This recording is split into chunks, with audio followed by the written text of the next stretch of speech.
Hi, I'm Steve. Welcome to my shop.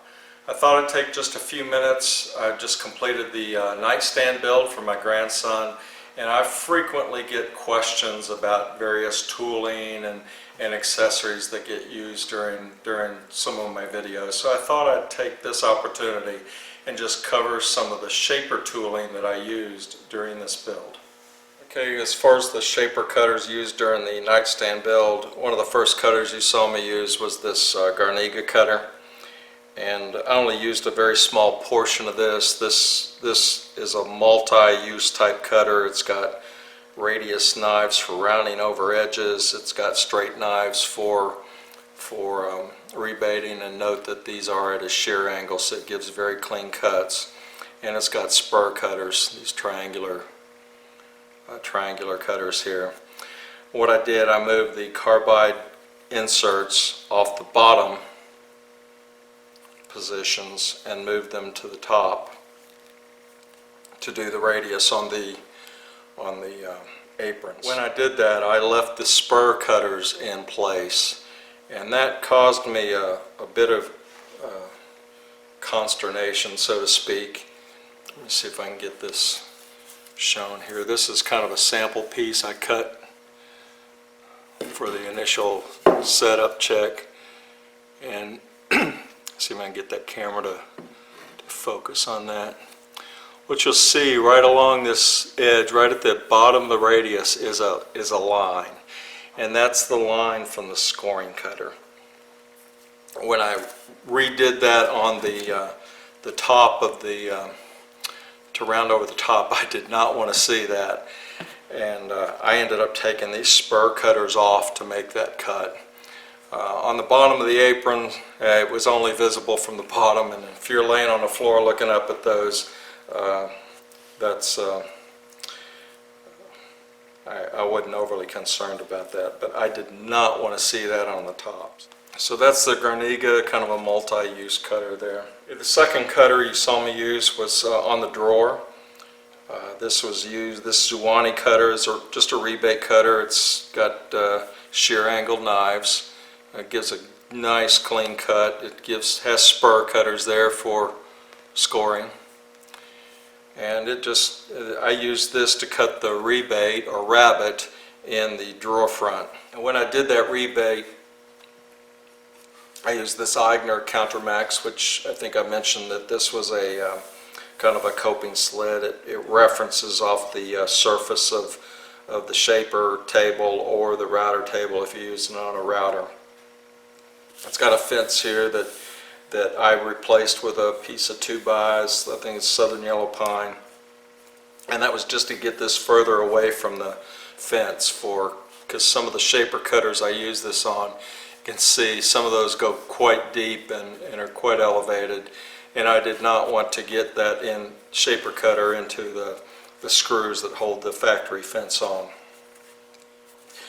This fence I set this up with a scrap piece of wood. This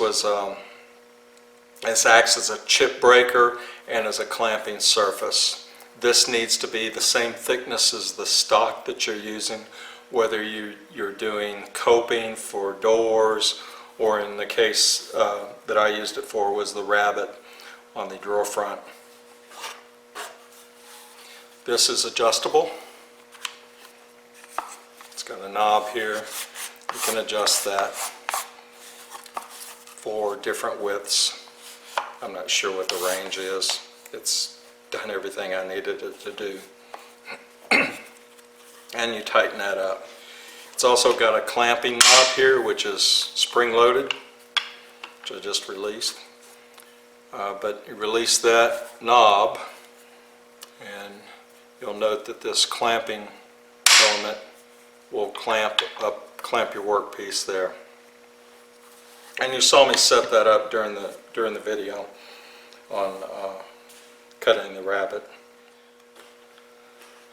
The one downside for this is that because of this aluminum thickness of that aluminum clamp mechanism, you're limited to about 15 millimeter thick material. You cannot go any thinner than that with this particular jig.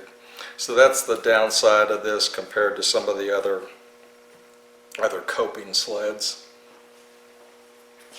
Okay, so the next cutter you saw me use in the drawer construction was this adjustable groover, and I think I'll put this video in with the Shaper 101 series. The first part of that was on the adjustable groover. You may have seen this cutter. These are pretty much two-piece dado stacks with shims that you put in to adjust the width. I find them very accurate, and my preferred method of making dados is actually on the Shaper. If it can be done on the Shaper, I'll do it there every time. This particular cutter is also a Granita. It's got spur cutters top and bottom, plus a clearing cutter in the middle on each of the two pieces.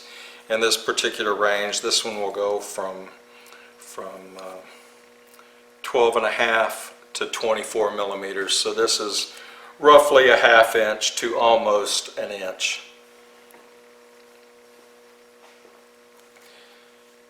The next cutter you saw me use, and I use this for two operations. This I think was the focus of the adjustable groover Shaper 101 video. This is a Loico. It's a thin groover. It will do 4 to 7.5 millimeters. Again, much the same thing. It's just a different range. What I used this for was to mill the grooves for the drawer bottom. Mill that in the side and the front of the drawer, and I also use this at its 4 millimeter setting to mill the grooves in the aprons for the tabletop fasteners. So that's the thin adjustable groover. So the last cutter you saw me use, and this was on the tabletop, this was to put the bevel on the underside of the top. This is my oldest Shaper cutter. I think this is an SY brand. They probably don't even make it anymore because most of the Shaper cutter designs now are an anti-kickback design, and just because of the very large openings here, you can take a very deep cut with this, which causes a kickback concern. I would never buy a cutter like this now, even used. The reason I still have it is because, hey, I bought it. I've had it for 32 years, I think. I bought this with my first Shaper, and it was a beast. When the lowest speed setting my first Shaper had was 7,000 RPM. I put this on there, I turned it on, and frankly it was like a helicopter blade spinning around at 7,000 RPM, and I just turned the machine off and I went back to the house to think about it before I ever stuck a piece of wood in it. But these Shapers and raised panel cutters, all of these were designed to take a full depth cut on one pass. So this one didn't do so hard. It just may need sharpening. I don't know. So anyway, that's just a brief overview of the Shaper cutters I used during this project build for the Nightstand. Let me know what you think about this. Instead of doing a series on the various cutters, I'd kind of like to show you how they're used during the project build, and then maybe do a video like this. So let me know what you think of this type format, as opposed to just really describing every aspect of setup and build during the middle of a project. So anyway, I thank you for watching and have a great day.